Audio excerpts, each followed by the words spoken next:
এরপরে প্রশ্ন হলো সুকুক বন্ডে বিনিয়োগ করার বিধান জানতে চাই।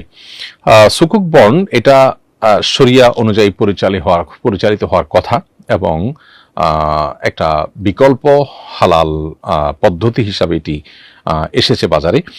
বাট আনফর্চুনেটলি এটি যেভাবে কাজ করার কথা পরিপূর্ণভাবে সেভাবে কাজ করছে না বলে ইসলামী অর্থনীতি বিশেষজ্ঞ অনেকে দাবি করছেন।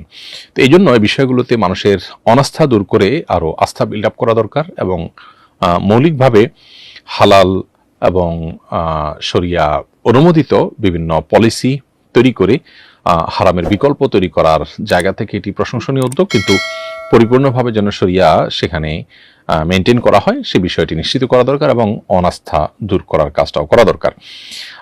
মৌলিক অবকাঠামোতে শরিয়া বিচ্যুতি আছে বলে অনেক এক্সপার্টদের ধারণা এবং এর বাইরেও আরও বেশ কিছু বিষয় আছে যেগুলো মৌলিক অবকাঠামোর বাইরে আপনার প্রায়োগিক বিষয়গুলো।